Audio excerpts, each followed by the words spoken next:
Om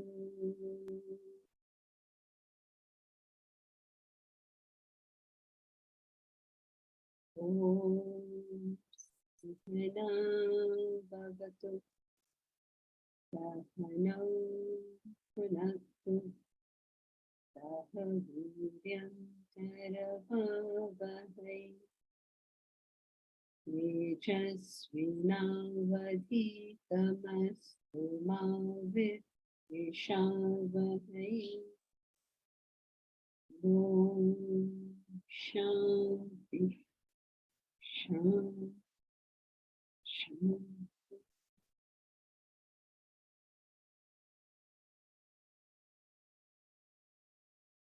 Together we chant Bhagavad Gita, chapter 11, verses 46 to 55.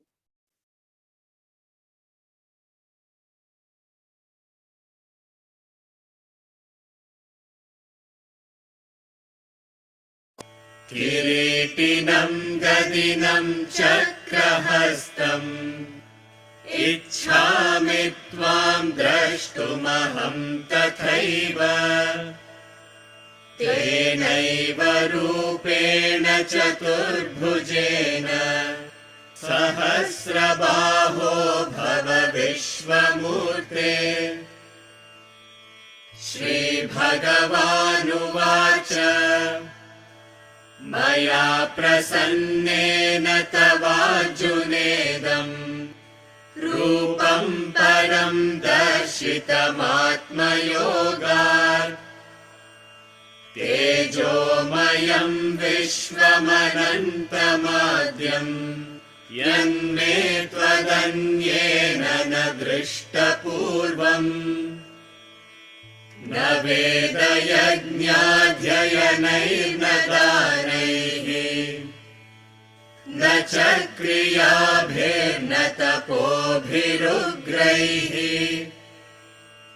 एवं रूपः शक्य अहं नृलोके द्रष्टुं त्वदन्येन कुरु प्रवीर। मा ते व्यथा मा च विमूढभावः दृष्ट्वा रूपं घोरमीदृङ्ममेदम् व्यपेतभिः प्रीतमनः पुनस्त्वम् तदेव मे रूपमिदं प्रपश्य। सञ्जय उवाच इत्यर्जुनं वासुदेवस्तथोक्त्वा स्वकं रूपं दर्शयामास भूयः आश्वासयामास च भीतमेनम् भूत्वा पुनः सौम्य वपुर्महात्मा। अर्जुन उवाच दृष्ट्वेदं मानुषं रूपं तव सौम्यं जनार्दन इदानीमस्मि संवृत्तः सचेताः प्रकृतिं गतः। श्रीभगवानुवाच सुदुर्दर्शमिदं रूपं दृष्टवानसि यन्मम देवा अप्यस्य रूपस्य नित्यं दर्शनकाङ्क्षिणः नाहं वेदैर्न तपसा न दानेन न चेज्जया शक्य एवं विधो द्रष्टुम् दृष्टवानसि मां यथा भक्त्या त्वनन्यया शक्यः अहमेवं विधोऽर्जुन ज्ञातुं द्रष्टुं च तत्त्वेन प्रवेष्टुं च परन्तप मत्कर्म कृन्मत्परमः मद्भक्तः सङ्गवर्जितः निर्वैरः सर्वभूतेषु यः स मामेति Pandava.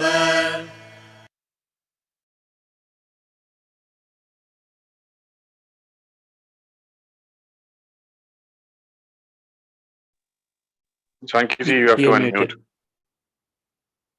Thank you. So we have to do summary this time and questions. We'll take the questions first and then we'll do the summary. So now let us see. We seem to have a question. Why can't I see this question?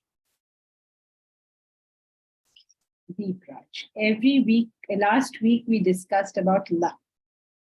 I'm curious, what is luck? Since according to the law of karma, every one only reaps what we sow.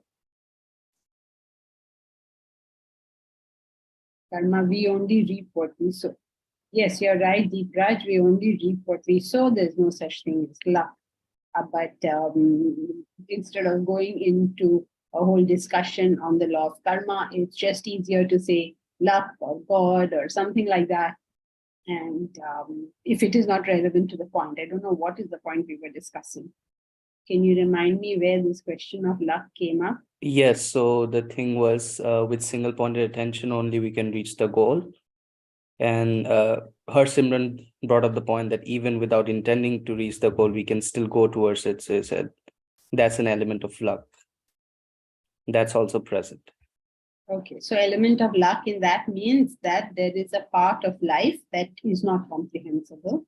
When you talk about it intellectually, we talk about it as karma.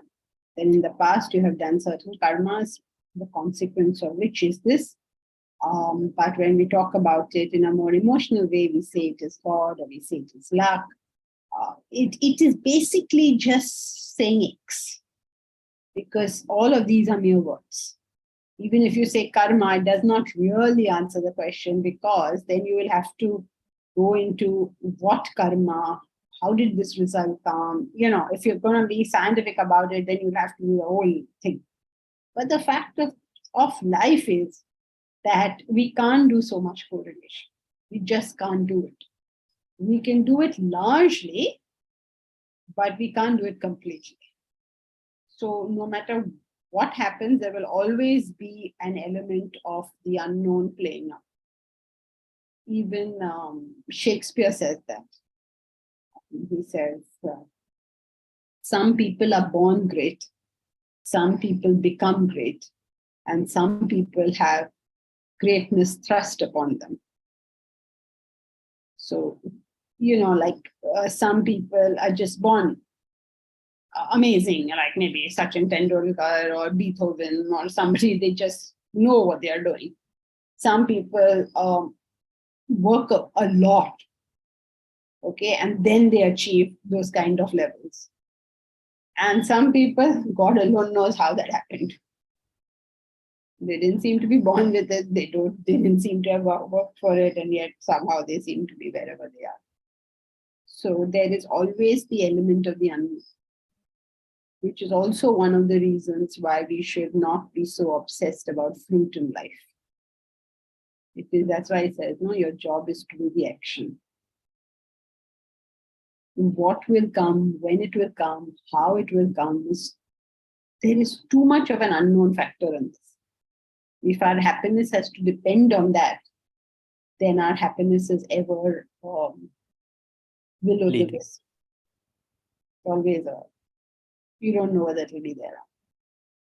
But when you find your happiness in your work itself, then this is completely within your control.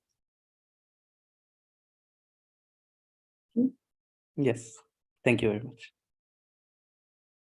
Anyone else has any question?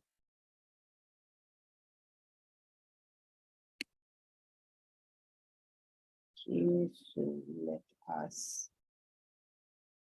No one's new, right? Okay. So we'll summarize chapter 11. Most of you know the summary. It's on the whole, it's very, very simple. Arjuna had just heard the analytical form. He just heard about how God is this and that and everything, how Krishna is the best of this and the best of that. He's heard all this. So he says, if you think it is possible, then let me see it. So Krishna says, okay, you want to see it? Here it is. But you will not be able to see it with your own eyes. So I will give you the Divya Chakshu. And then Arjuna sees the whole thing. And as a consequence of seeing the whole thing, he's completely shaken. He's terrified. He can't bear it. It's such a frightful thing, he sees. So he tells the Lord, please, please, take it away, take it away. I don't want it.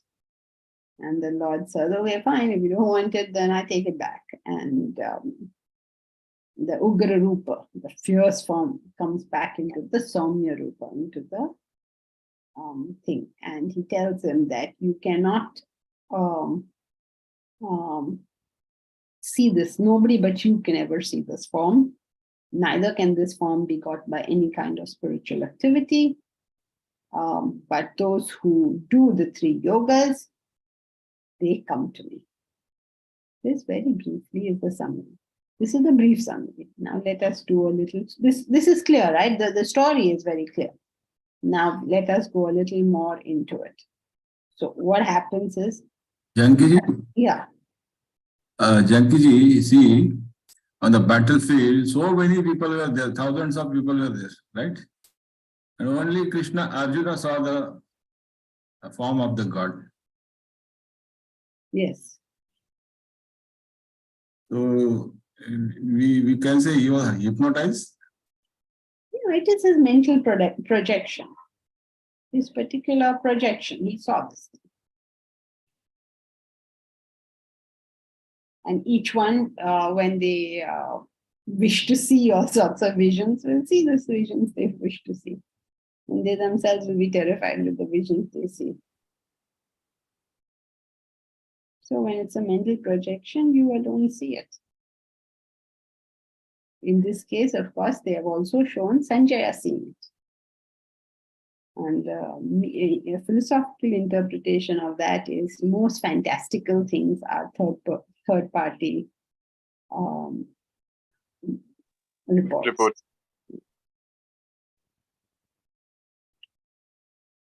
Okay. So, J.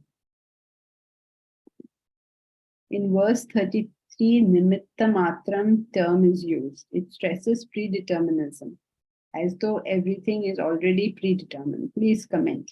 No, we did this, Jay. You weren't there in that class. Nimitta Matram means work without ego. That's what the term means. Be a nimitta, be a spoke in the wheel. What it is misunderstood to mean is that it is predetermined. Nimitta means just what is nimitta? Just not a cause. Nimitta is just what's the English word for nimitta? A tool? Instrument? A tool? Sorry, Meera, what did you say? A tool? Tool or instrument? Tool, huh? Cause. Be a cause. Trigger, okay. Cause. Yeah, I mean, that's how the only English you seem to say cause, but it's not really a cause. Because the moment you say be a cause, the concept changes. Then Jay doesn't have a question because you're supposed to be the cause. But the way we have traditionally used the word is to say that you are not the cause. Do not think yourself as the cause, right? So trigger or tool or instrument or something like that. I don't know how you would actually translate it. Nobody translates this word much. We use it so much. We say be a nimitta, be a sort of Joyce. You can sort of understand it in the sense of there's a very famous English prayer which is "Let me be an instrument of thy peace." Where you're an instrument of thy peace. That means I am not causing that peace. I am just a sort of nimitta. I'm an instrument. So in that sense, channel, okay, it is basically reducing your importance in that action. So it is misunderstood to mean that you have no importance in the action. That is not true. What it means is something like this, that you, like there's a computer created, there's a software written, a data entry has been done. Okay, now you want some figures. So you pressed enter and you got a printout. That role of pressing enter is ours in life. If we don't press enter, we won't get that printout. And yet, even if you have pressed the enter, your role in this has been insignificant.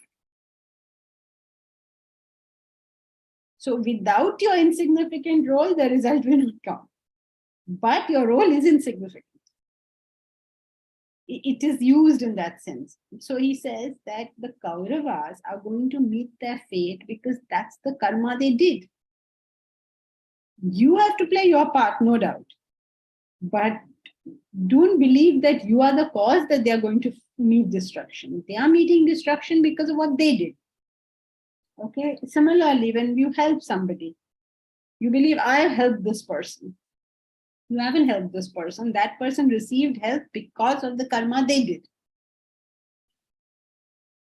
But when you help somebody, that's a massive kick in life. You feel, oh, look, I did some good work. So you become extremely arrogant and self-importance. You give yourself that importance. Actually, it's nothing to do with us. Even if someone says, you're so good, you're so nice. The reason people say that to you is because they are the kind of people who say nice things to people. And somebody says, you're a horrible person, you're a terrible person. Then they are the kind of people who talk like that to people. It's really got nothing to do with us. But we attribute it back to ourselves a lot.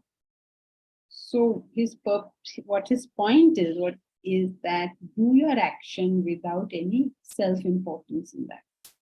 So that's what it means, be a nimittama. Your role is very, very small in this whole thing. It has to be done, no doubt, but it's a very small role.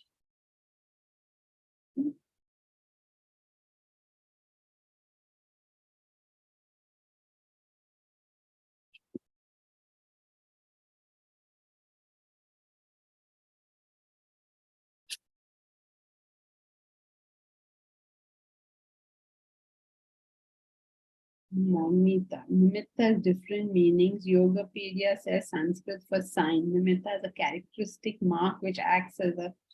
Yeah, these are different meanings. It's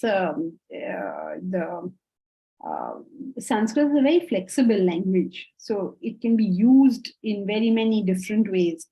You have to know the context to know what the meaning is.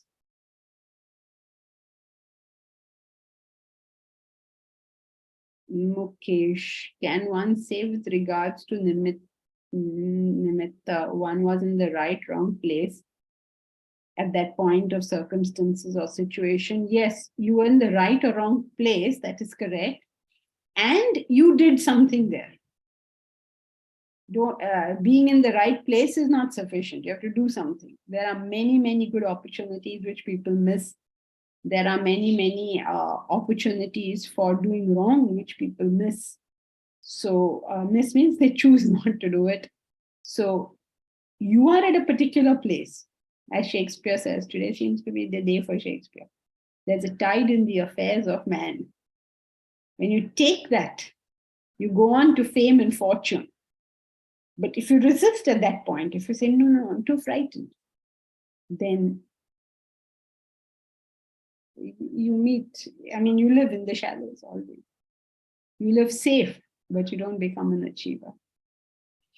You know how they say a ship is safe in the harbor, but that's not where it's meant to be. So we are at a certain place, at a certain time, always.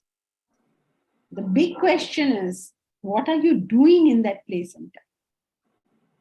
That you are in that place. Imagine millions and millions of things have contributed for that place to be what it is. So that is a very large part of what we are about to do. But then we have to do. Janki ji, Yeah. sorry to interrupt you, but do you have to, you said you have to do something in that situation or the circumstance, but you Or were just walking down the street, for example, and an accident happened and you were, injured. It's just happened. I mean, I was nothing I could do there. So is it, because you said you have to do something there, right? Right. So now you're injured. Now you have to do something. What will you do? What is that action you will take? Will you take the number of the car that went by? Or will you sit down and cry and curse God? You will take some action. But people say that it was nimit, you were there, it happened. Yeah, it happened. But read the sentence. Nimitta matram bhava savya sachin. Become a nimitta matram. He's not saying you are. He's saying bhava, be. Be a nimitta matram. Okay. It's a verb. Okay. Thank you. It's a good thing that you all are bringing all this up, because these are highly misunderstood aspects of the whole thing. You are a nimitta means you are at that position, but in that position you have to take action.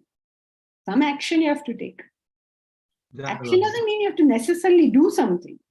You have to make a choice of doing or not doing. So if you're on a choice, like suppose you're just about to board a plane at Heathrow. Somebody comes to you and gives you a very tiny packet. It's such a small thing, and says, here is a little packet. Can you just put it in your bag for me? And when you come out the other end, I'll give you £1,000 or £5,000. And you say yes, or you say no. And dependent of whether you say yes or no, that's how, the story will unfold.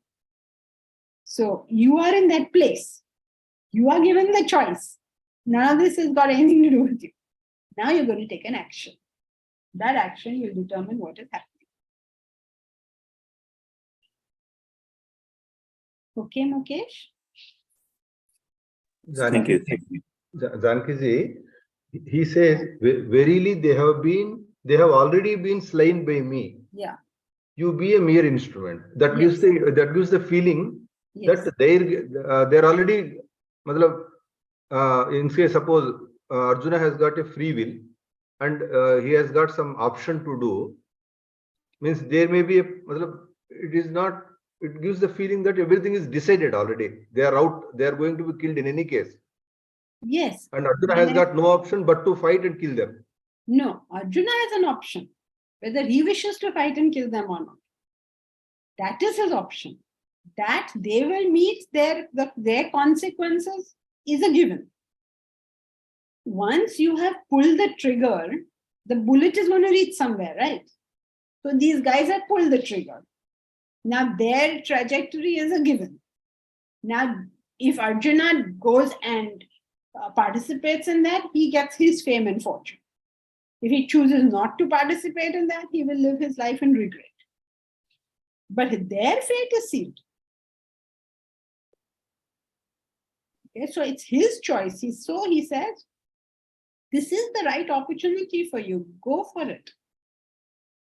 That's why it is a verb. Bhava, be this, in the sense of do your job now. Kalyan? Yeah, Janki, can we say that in this chapter, Arjuna has realized the self? Realize the self? No, absolutely not. If he realizes the self, why would there be any further chapters in the Gita? But the fact that he's had this subjective experience, courtesy, the grace of the Lord, and that is only possible once you reach a certain stage, etc. So no. Where? Who said all this? Anybody can see a mental vision, right? Every night you see a mental vision. This kind of mental projections can happen to anybody, anytime. All you need to do is your mind needs to be in that particular mental state, and everybody will start seeing visions and go into trance and everything. Okay, yeah, because my follow-up question was, then he was so agitated and he was all over the place. How can he reach this state? No way, he's nowhere near the state. Yeah. Yeah, then it's correct. Yeah. Mm.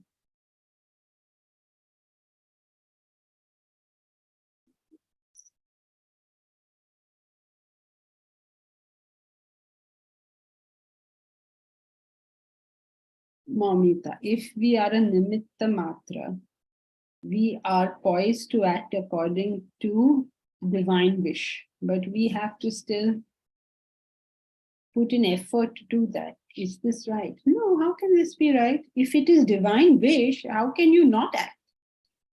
If you claim that something is a divine wish, that means you're into predetermination, because God is omnipotent. If he wishes that you do something, what choice do you have? You have to do it.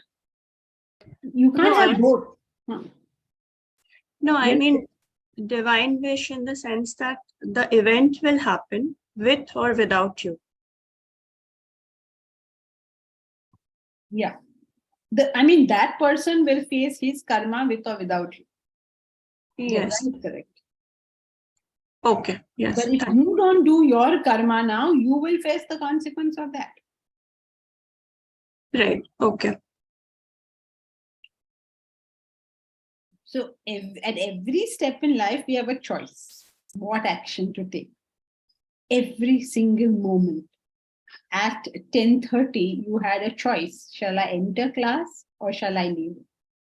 From 10:30 to 11:30, you continue to have that choice. Do I stay or do I leave? If I stay, I still have a choice. Do I listen or do I tune out? Or I go to the kitchen and attend to some work. That's why I like videos on. At least I can see these people are at least sitting. I don't know what everybody else is doing. So at every stage of this, at every single step of life, you have that choice and choice and choice. Every moment after moment after moment, you are making a choice. How can you say it's all predetermined when you have made choice after choice after choice, moment after moment, every moment? So at every point, the effort is to choose that correctly. And if you have to choose correctly, you need knowledge.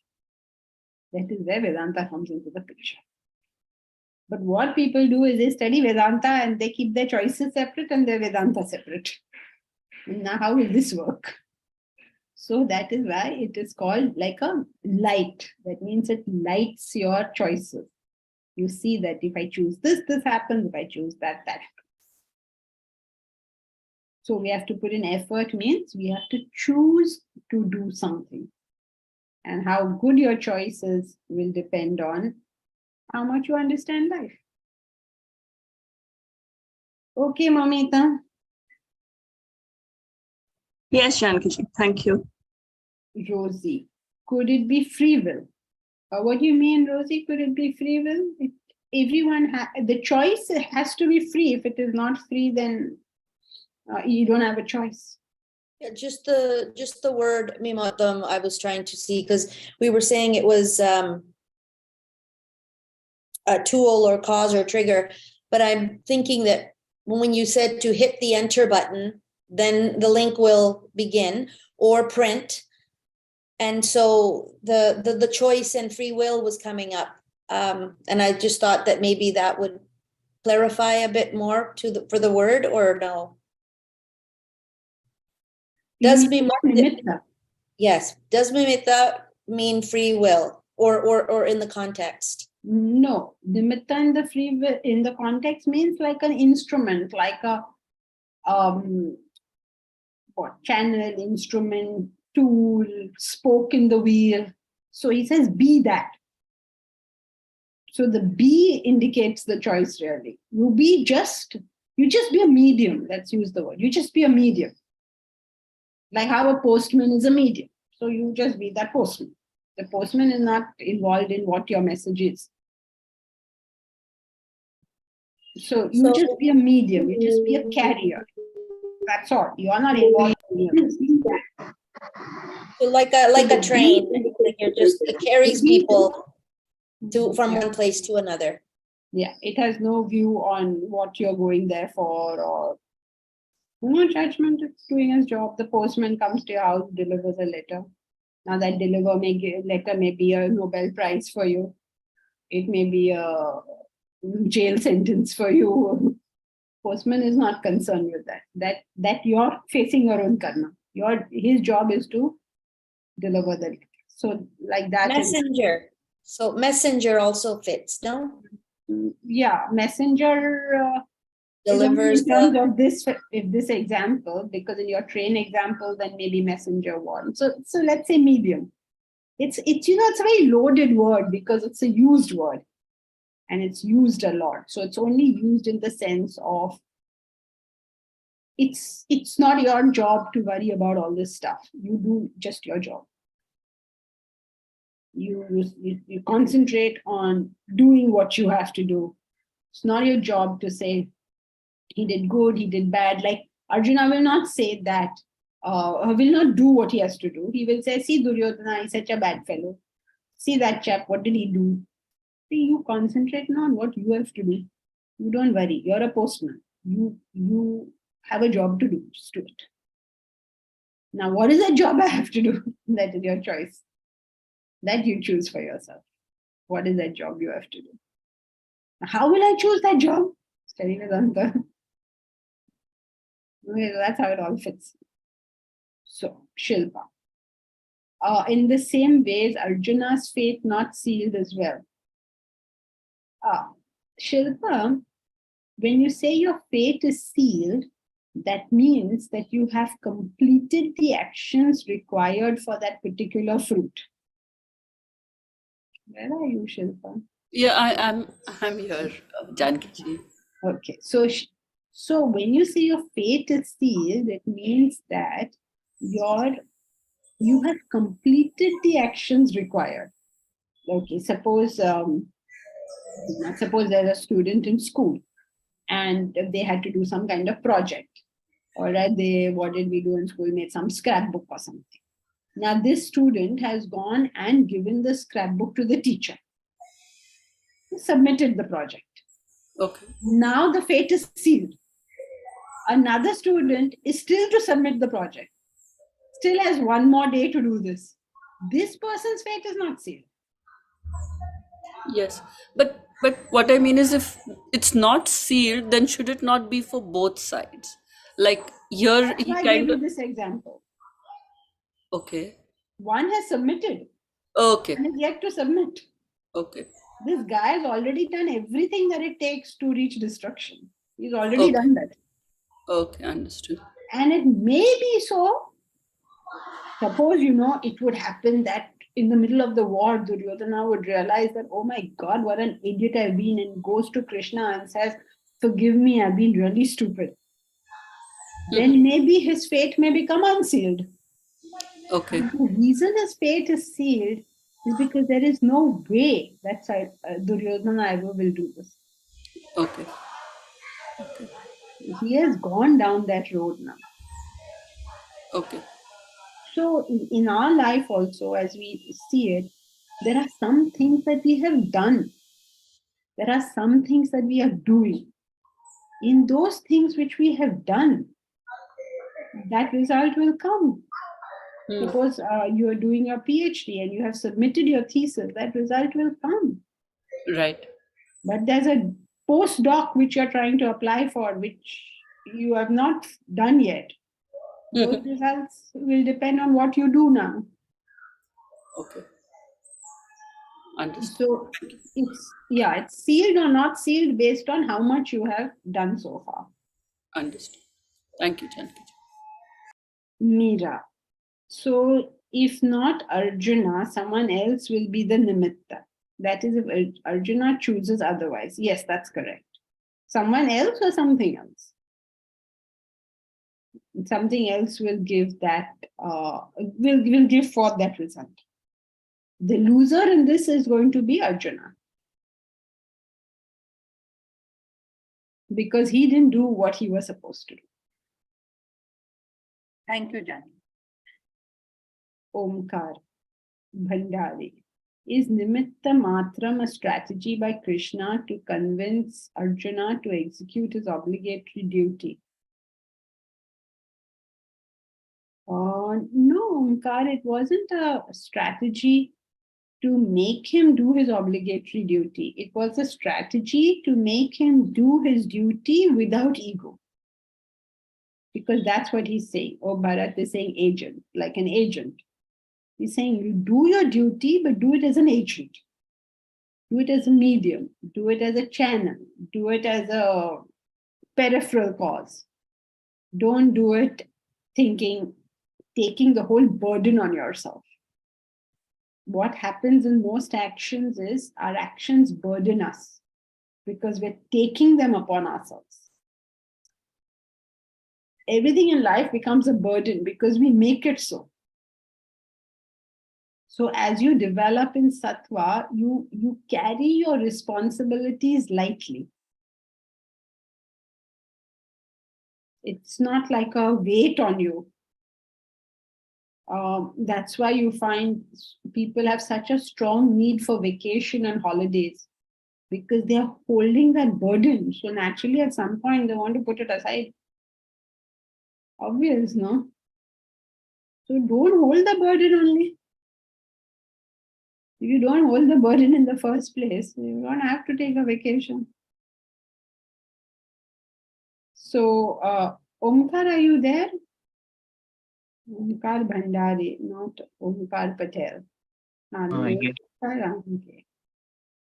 So, Omkar, are you new to the class? You've been there before, right? Yeah.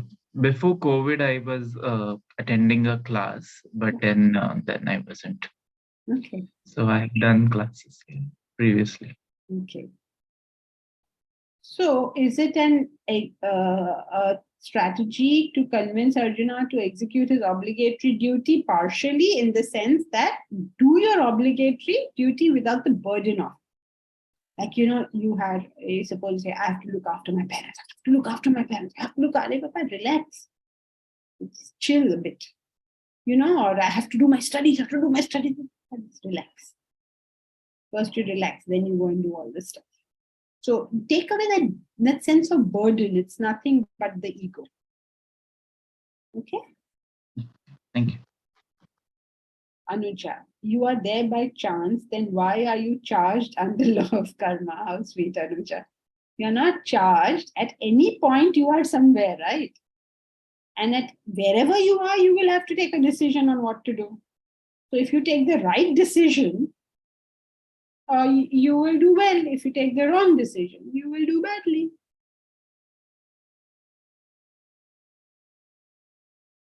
So the complete set of circumstances that surround you at any given point, you don't know why they are what they are.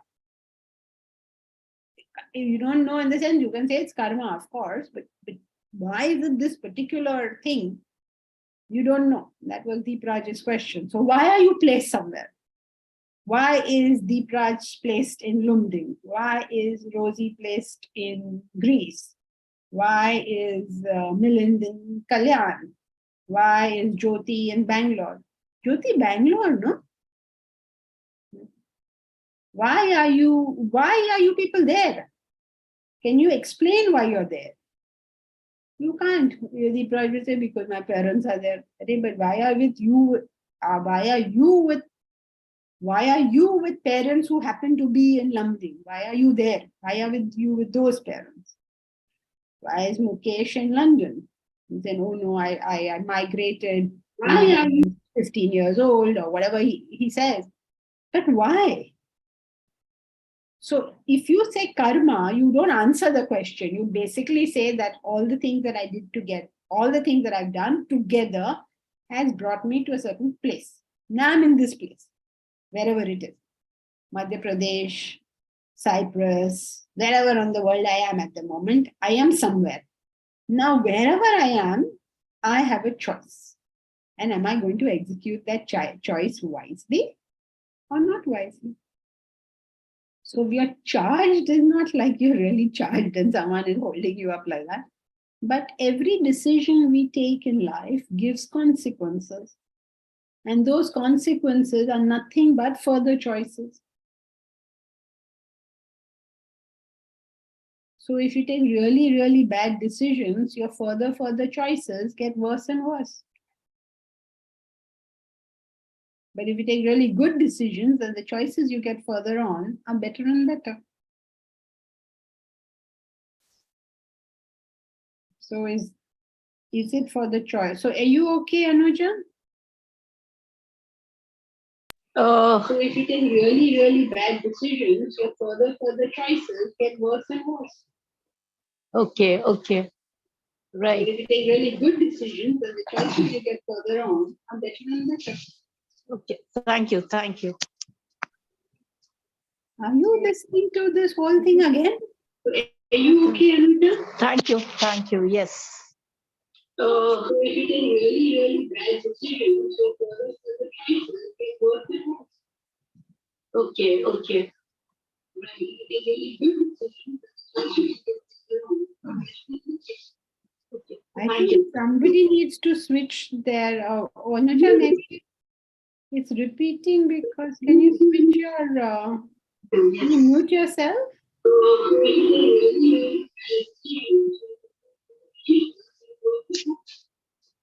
Okay. It seems to have gone. This was a little weird. Why would it be YouTube, Asha? We are not seeing YouTube, right? Okay. I mean, I don't think anyone is. Delusional. You're all getting delusional. You're all getting? Delusional. Delusion. Okay. I hope not, Kalyan. You are here to remove all delusions. Let's hope we're not getting more of them. Yeah. So,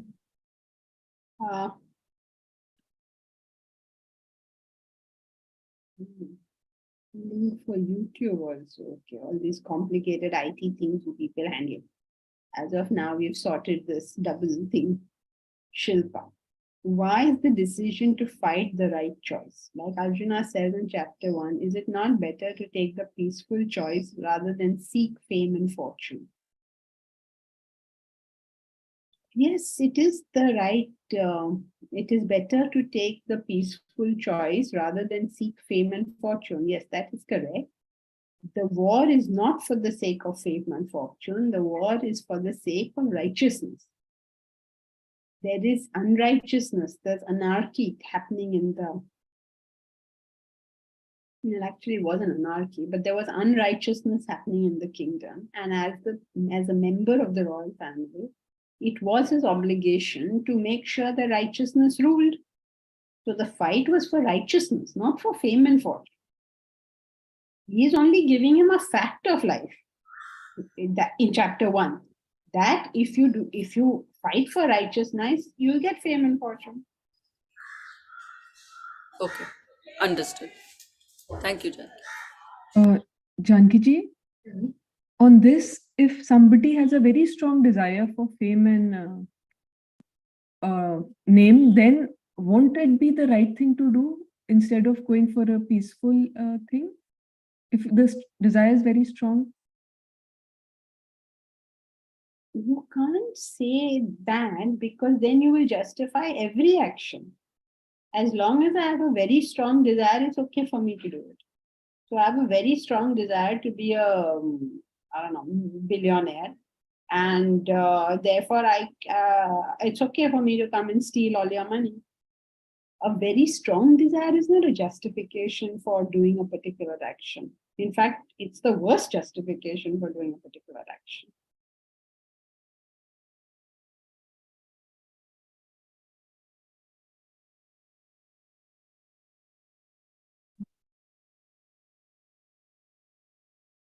But in that case, the person. Okay, let me just think about it. Okay, thank you. This is the whole thing in life. You know, I don't know if you know, but I definitely know people who have wanted very much in life to become rich. You know people like that? They wanted very much to make a lot of money. And they never did. They wanted one man who used to make these statements. Basically, somebody like Ambani or Bill Gates will be their, what should I say, their ideal, and I want to become that. It is such a wrong way of doing it. No person who thinks like that will become rich. Richness or poverty, for that matter, is a byproduct. And when you chase these things, you just don't get them. If you want to have, like you want to be, you know, like a money type of rich person, or I don't know, Bill Gates or Warren Buffett or something like that, Steve Jobs or something, and you go and ask any one of them, did you want to become this? I haven't spoken to them. I'm speaking for them, but I think I will be able to make this statement based on Vedanta that not a single one of them would have wanted. They would have wanted something, the consequence of which was all this money that they made. Money or fame or anything. Mother Teresa wanted to be famous. Forget Mother Teresa, you think that's a bad example. But even Ambani or Bill Gates or Warren Buffett, none of them started with the idea that I should become the world's richest person. Anyone who started with that idea never became it. They started with the idea of whatever they were doing and the benefit that people were going to get out of it, because that's what they were doing. They found some problem which they solved, or found a problem that nobody else had found, you know, sort of formulated and gave a solution for that. They had offered value of some sort. And when you've offered value of some sort, then people will take it. And the consequence will be that you will become rich or famous or whatever it is that that field necessitates. The reason why thinking like if you want to become rich and you don't become rich is because the desire is so selfish that it is not sustainable. It's so selfish that A, you're too agitated to think straight. B, you don't have the continuity power. Okay, only unselfishness gives you that consistency, which requires you to continue. What happens when a selfish person fails? He gets demoralized. He can't function anymore.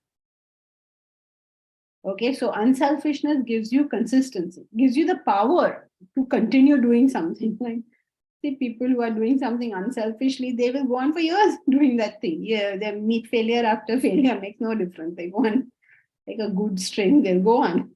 Okay, so it helps in consistency, unselfishness. And thirdly, when you're unselfish, you get one of the most important things, which is the support of people around you.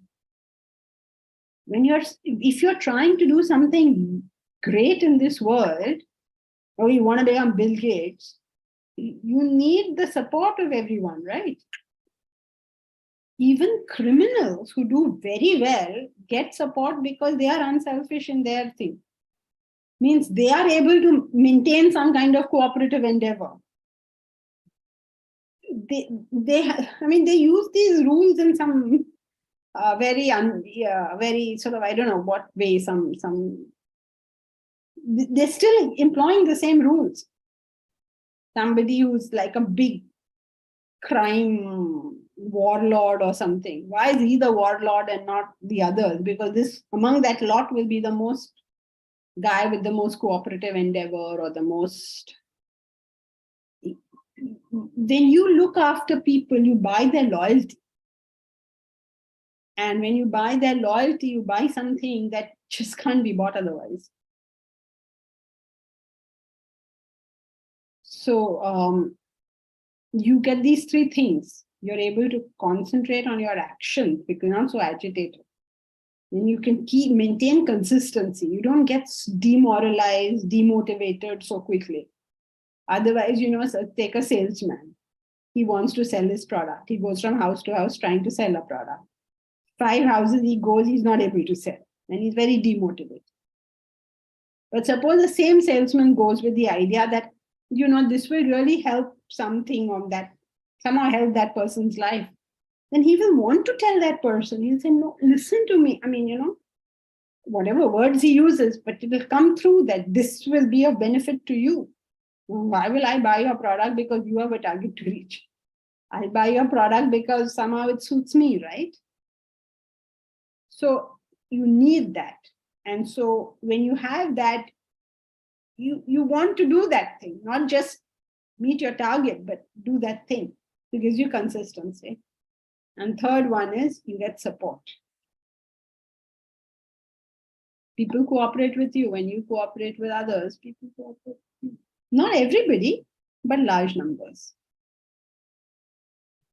So that's how you make the big thing. This is basic and simple stuff, but nobody does that. What they want to do is say, they train the students like that, unfortunately. What is your target? How much money would you want to make? When do you want to make your first million or your first billion? All nonsense you're teaching people to fail. And then they fail. Or if they don't fail because they just have amazing ability, they're very agitated. So then, Janki ji, they do make money and they are agitated. People who chase fame, say a film star, they do get extremely agitated when their work doesn't succeed. And then they try harder, but they're not aiming unselfishly. They have pretty selfish reasons. It is always a comparison. Everybody is selfish. But in that circle, whoever is the most unselfish will be the person who does the best. So we are looking at his selfish thing, but that's common with everybody. But he has some element which is unselfish that has made him go up. You listen to them talk, no? Just listen to their interviews, listen to them talk.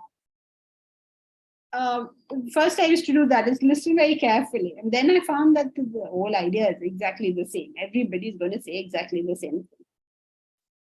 And that's a fact. So you can't, if you're telling the truth, you'll have to say this. Of course, please, this is when you are getting it yourself, okay? Not that you are born into wealth and therefore you're wealthy. I'm not talking about that kind of thing. When your own work has brought you. And when your own work has brought you this, most of the high achievers are not so agitated after all. Not most, but many are.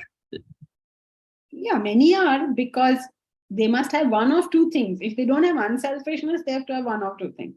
Either they have, what do they call it? Sugar daddy, something like that.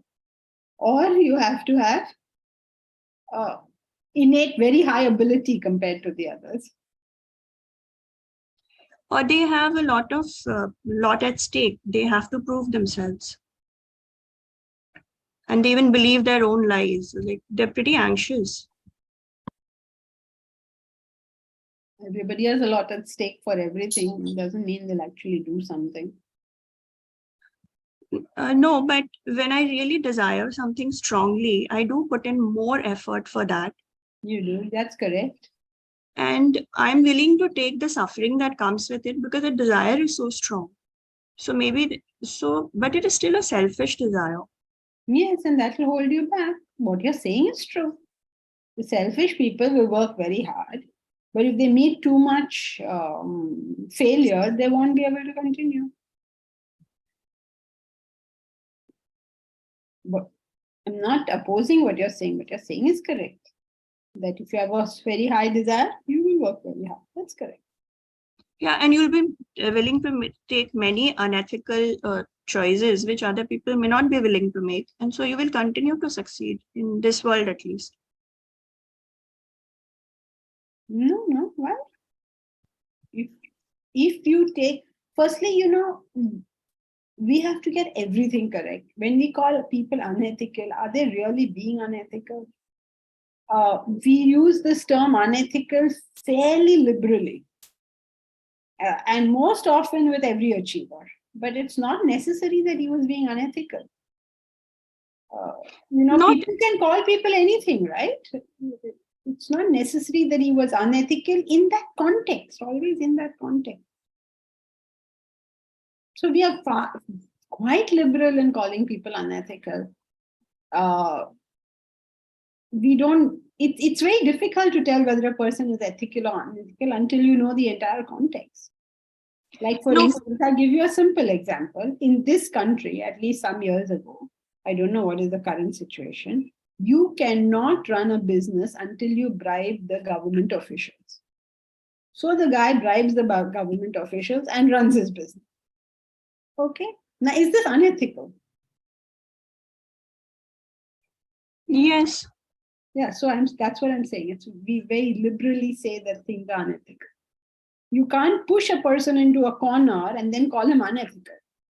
You tell him either you give me a bribe or you close down your business. You pushed him into a corner, right? So you can't call him unethical if it be true that he cannot run the business without giving that bribe. And if he gives the bribe, why is that unethical? Because there would be people who make a success of their business without giving bribes. Then you change the data.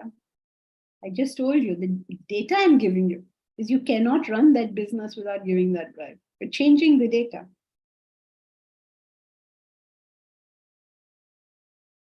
There may be other businesses maybe the person can run, maybe whatever. But that's why I'm saying we're very liberal in calling things unethical. Ethics is a very complicated topic. But drug lords are very rich people and they don't mind making money off selling drugs, and selling drugs is unethical. Of course it is. It's a criminal activity. Well, not unethical, it's criminal. There's a difference between unethical and criminal. Warlords are criminals. So that's why I told you, in context, that particular person is a warlord and not the other jokers around, because of that lot, he will have the most cooperative endeavor. Of that lot, people normally miss context completely. It's one of the most important things to learn if you're trying to figure out these things. There's no black and white, right and wrong. Context is a killer. The same action in one context is good and another context is bad. It's complicated, very, very complicated. One day we have debates, we can have these debates on ethics, which is very, very interesting things. When will be considered ethical or non-ethical?